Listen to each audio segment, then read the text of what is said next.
Assalamualaikum warahmatullahi wabarakatuh. Nama saya Desi Wahyuni. Saya dari kelas 1C Prodi PAI. Di sini saya akan membacakan makalah tentang aliran Syiah. Pertama-tama kami panjatkan puji syukur kehadirat Allah Subhanahu wa taala atas nikmat yang dianugerahkan kepada kita semuanya sehingga diberi kenikmatan berupa kesehatan jasmani dan rohani. Selanjutnya saya ucapkan terima kasih kepada dosen pembimbing kami Bapak Fikri Farikin MPDI dan kepada teman-teman. Selanjutnya saya akan membacakan makalahnya. Pengertian dan sejarah kemunculan Syiah. Secara etimologi, kata Asyiah dalam bahasa Arab berarti pengikut atau pendukung. Secara terminologi, Syiah mengklaim sebagai para pendukung Imam Ali bin Abi Thalib. Mereka berpendapat bahwa imamah merupakan hak Ali bin Abi Thalib yang telah ditetapkan berdasarkan nas Al-Quran, mampu wasiat Nabi baik secara eksplisit maupun implisit.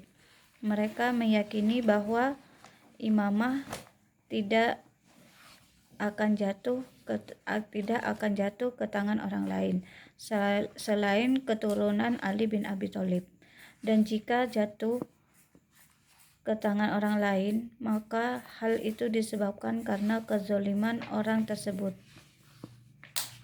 Mereka juga berpendapat permasalahan imamah bukanlah merupakan masalah kemaslahatan umat yang diperoleh dengan cara pemilihan umum, tetapi merupakan permasalahan pokok dalam agama Islam (rukun ad-din) yang tidak mungkin disembunyikan dan disepelekan oleh Rasul Allah ataupun diserahkan pada umat. B. Asal-usul kelompok Syiah. Muhammad Abu Zahra berkata, Syiah adalah kelompok terlama yang lahir dalam politik Islam. Ibu Hisyam menjelaskan dalam kitab Asyirah dan Nabawiyah, sesungguhnya bangsa Arab terbagi menjadi kelompok Sunni dan Syiah pada hari Syakifah (peristiwa pengangkatan Abu Bakar di Bani Syakif). Pada saat itu, sebagian sahabat berkata, aku tidak menyangka kepemimpinan akan hilang dari keluarga Bani Hashim dan juga Abu Hasan, Ali bin Abi Thalib. Teori-teori mengenai usul-usul kelompok Syiah banyak sekali. Di antaranya, 1. Kelompok Syiah berasal dari Persia, Iran sekarang. Kelompok ini menjadikan konsep tasyayyu'h sebagai dasar dalam akidah kerajaan mereka. Di antara ajaran mereka adalah cahaya dalam atau nur Tuhan akan berpindah ke dalam tubuh keluarga pilihan dan Syansyah adalah lembaga dari perpindahan Nuh Tuhan dari seorang bapak ke anaknya. Dari sinilah dalam masalah pengangkatan seorang imam, mereka tidak mau melakukan pemilihan seperti yang dilakukan oleh orang-orang Arab pasca wafatnya Nabi. Selain itu mereka juga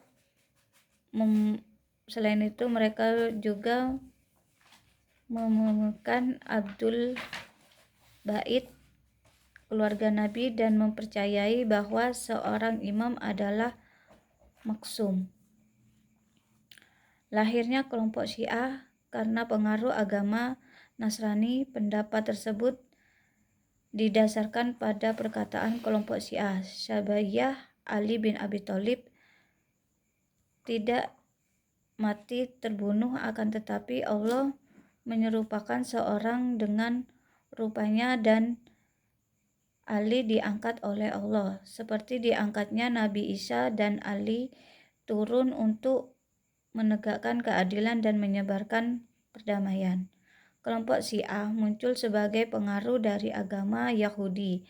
Sebagian orang bahkan mengatakan bahwa kelompok Syiah adalah Yahudinya kaum muslimin. Hal ini disebabkan karena mereka sangat membenci Islam sebagaimana orang-orang Yahudi membenci orang-orang Nasrani. Mereka masuk Islam bukan karena ingin mencari ridha Allah, melainkan karena ingin menyebarkan kerusakan, fitnah, dan perpecahan di tubuh kaum muslimin, serta menanamkan keraguan atas keimanan di hati kaum muslimin. Mereka berkata seperti perkataan orang Yahudi, tidak ada kekuasaan kecuali pada keluarga Nabi. Sebagaimana kaum Yahudi berkata tidak ada kekuasaan kecuali pada keluarga Daud.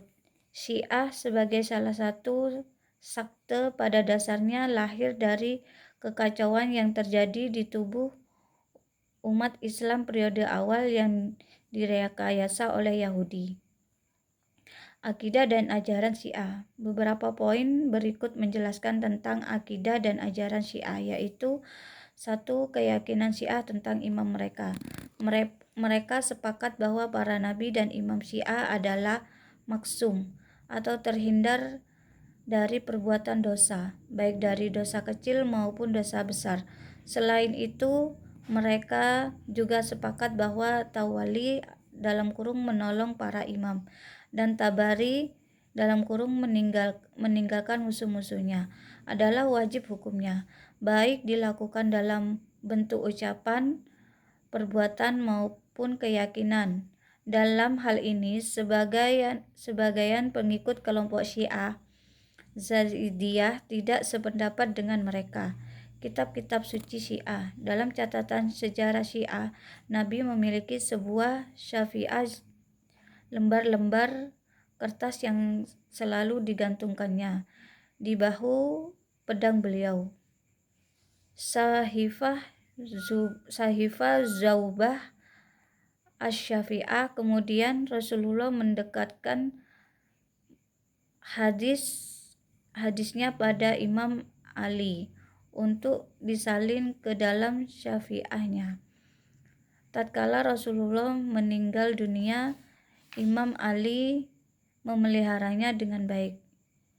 Sahifah Rasulullah itu kemudian dikenal dengan nama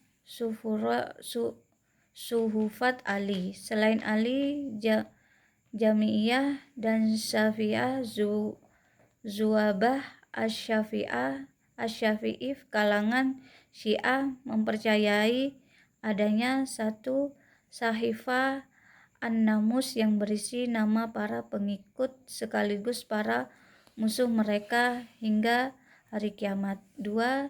Sahifah Al-Bitah yang berisi 60 kabilah Arab yang halal darahnya.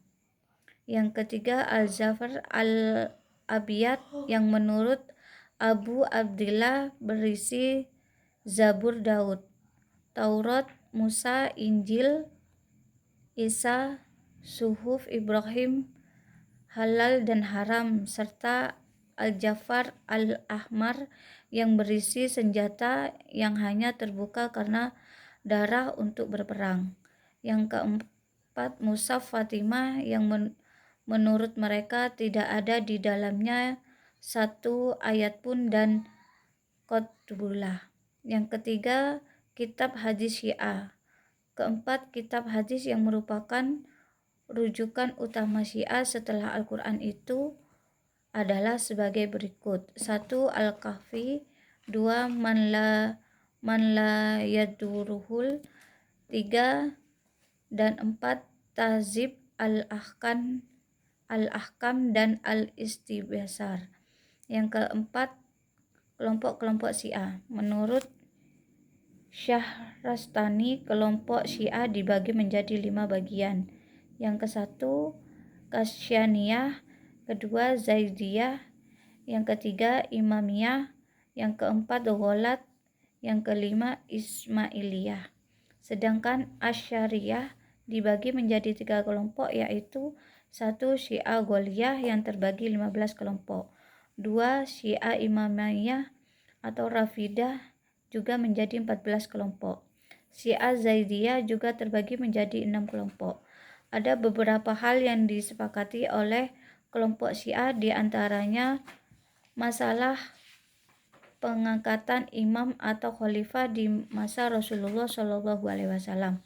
Menurut mereka, pengangkatan khalifah sudah ditetapkan dalam Al-Quran dan hadis, atau pengangkatan khalifah sudah ditetapkan dalam Al-Quran dan hadis, atau dengan kata lain telah ditentukan oleh Rasulullah SAW, dan ada beberapa hal perbedaan pendapat yang akhirnya memunculkan sekte-sekte dalam tubuh kelompok Syiah.